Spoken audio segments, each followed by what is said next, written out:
नमस्कार, न्यूज 24 देख रहे हैं आप और आपके साथ मैं हूं सऊद मोहम्मद खालिद। रात के 8 बजने वाले हैं, लेकर हाजिर हूं सुपर प्राइम टाइम एक्सक्लूसिव। और आज सुपर प्राइम टाइम एक्सक्लूसिव में बात यूपी में मानव बम की, यानी कि आईएसआईएस की बड़ी साजिश की। क्योंकि शनिवार को दिल्ली में गिरफ्तार हुए आईएसआईएस के आतंकी अब्दुल यूसुफ को जब स्पेशल सेल की टीम उसके गांव यानी कि यूपी के बलरामपुर लेकर पहुंची तो उसके बारे में न सिर्फ कई चौंकाने वाले खुलासे हुए बल्कि उसके घर से मानव बम बनाने का पूरा जखीरा भी बरामद हुआ। इसमें बारूद से भरे कई जैकेट्स, बारूद से भरी कमर में बांधने वाली बेल्ट जो कि फिदाइन हमले के लिए इस्तेमाल की जाती है, साथ ही बर्बादी और तबाही के कई दूसरे सामान भी मिले, जिसे देखकर खुफिया एजेंसी के होश फाख्ता हो गए।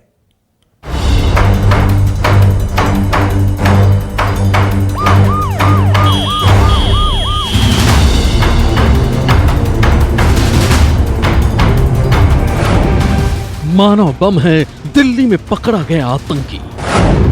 बगदादी के आतंकी के पास मानव बम जैकेट बरामद।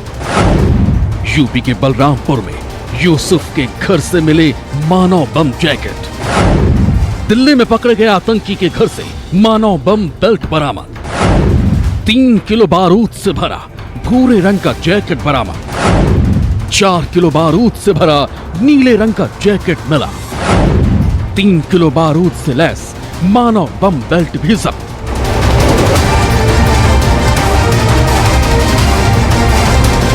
एक्सप्लोसिव जैकेट्स, जिन्हें आप फिदाइन जैकेट कह सकते हैं, एक एक्सप्लोसिव बेल्ट जो तकरीबन 3 किलो के आसपास की है, 9 kgs के करीब रॉ एक्सप्लोसिव आईएसआईएस का फ्लैग मिला है, प्लस एक बोर्ड भी मिला जिस पे ये टारगेट प्रैक्टिस करता था एयरगन से टू होन हिज शूटिंग स्किल्स। ये सब इसके यहाँ से मिला है।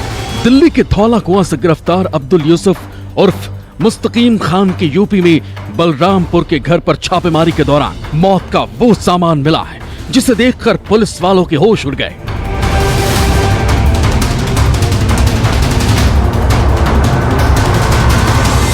खुफिया एजेंसियों की नींद उड़ गई है। घर का कोना कोना बारूद के ढेर से भरा हुआ है।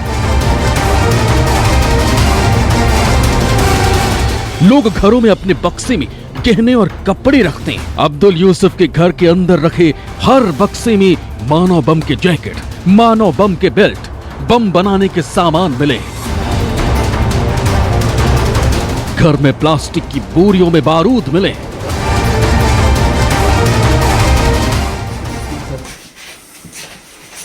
इसमें आराम से रुको, हाथ में लगाओ। बताओ क्या करो तुम। बोलो ये हाथ में लगा के मना बता रहा हूँ क्या है ये, क्या हाथ में। और इसके अलावा इस कमरे में और इस बक्से में और भी कुछ है रखा हुआ? बक्से में नीचे और है। इसके बाद कमरे में पुलिस वालों को एक अलमारी दिखी जिसे खोला गया तो उसमें भी 2-3 जैकेट मिले जो बारूद से भरे थे। दोनों वो भी आ जाएंगे दोनों। ये चाबी इसकी जामा तलाशी में मिली थी वहाँ पर। खोलो उसमें। यहाँ क्या है? आ जाओ आप दोनों लोग इधर आओ। ये हटा जी। जैकेट है। आप विटनेस को बुलाओ। आप इधर आओ, आगे आओ आप। लाइट जलाओ, लाइट देखो तालियां दिखा। आगे आगे देखो उधर। और वॉल बेयरिंग वगैरह है कुछ? इसके अलावा बक्से में है और इसमें कुछ और, इसमें कुछ यही। अलमारी के बाद आतंकी के कमरे में एक और बक्सा मिला जिसमें काले और सफेद पॉलिथीन में भारी मात्रा में विस्फोटक रखे थे। इसमें क्या है? सर वो बारूद में जो बताया था, वो पॉलिथीन में। पॉलिथीन में ये बॉक्स, ये जो है हिंगरी बॉक्स, ये बॉक्स खाली है हिंगा जी। और ये ब्लैक वाले में, ब्लैक वाले में शायद बारूद है। बारूद जी। बेल्ट कहाँ? बेल्ट बेल्ट वो झोले में है। कौन से नीचे देखे पहले याद नहीं है उसमें, वो या तो वहाँ है। चलो तो सुना आपने, अब्दुल यूसुफ मानव बम बेल्ट को लेकर आनाकानी कर रहा है, लेकिन खुफिया एजेंसियों के पास पक्की खबर थी कि बगदादी का ये आतंकी मानव बम है। घर का कोना कोना जब पुलिस ने तलाशा तो मानव बम बेल्ट भी बरामद हो गया।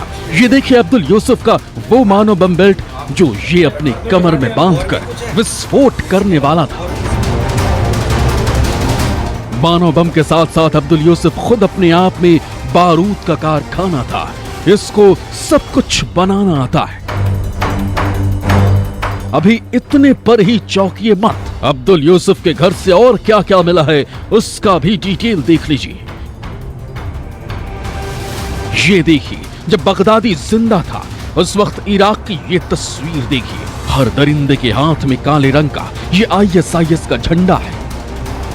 जरा सोचिए, हजारों किलोमीटर दूर उत्तर प्रदेश के बलरामपुर के एक गांव में अब्दुल यूसुफ के कमरे से बगदादी का ये झंडा मिला है।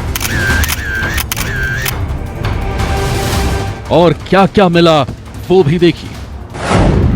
2 लिथियम की बैटरी, बक्से में बॉल बेरिंग, पॉलिथीन में 8 से 10 किलो बारूद, वायर कटर, तार से बंधी हुई टेबल घड़ी। मतलब पूरी तरह मौत के सामान का दुकान है अब्दुल यूसुफ का घर। ऐसा भी नहीं है कि घर वालों को कुछ भी नहीं पता था। घर वाले सब कुछ जानते थे, लेकिन ये चुप थे। अगली रिपोर्ट में इससे भी बड़ा खुलासा करने जा रहे हैं। आप देखते रहिए न्यूज़ 24।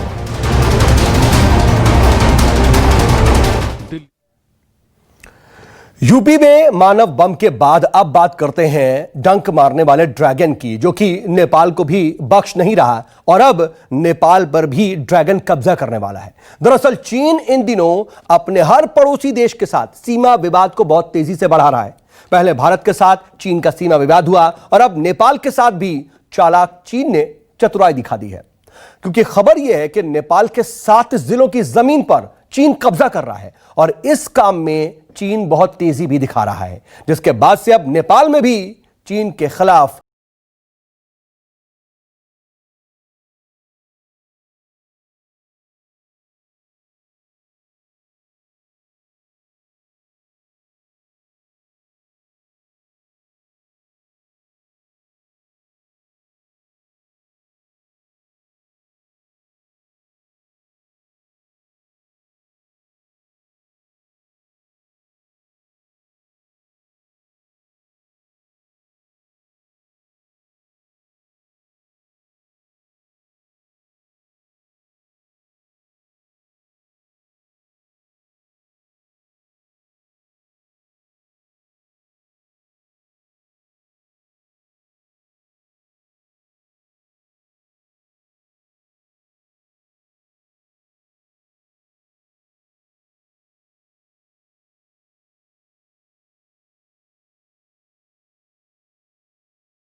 नहीं, ड्रैगन है। ड्रैगन के निशाने पर तो कई देश हैं, लेकिन अभी बारी है नेपाल की। चीन की गोद में बैठकर नेपाल ने अपने सबसे भरोसेमंद दोस्त भारत के खिलाफ जमकर जहर उगला है, लेकिन अब चीन ने उसी नेपाल की जमीन पर कब्जा करना शुरू कर दिया है।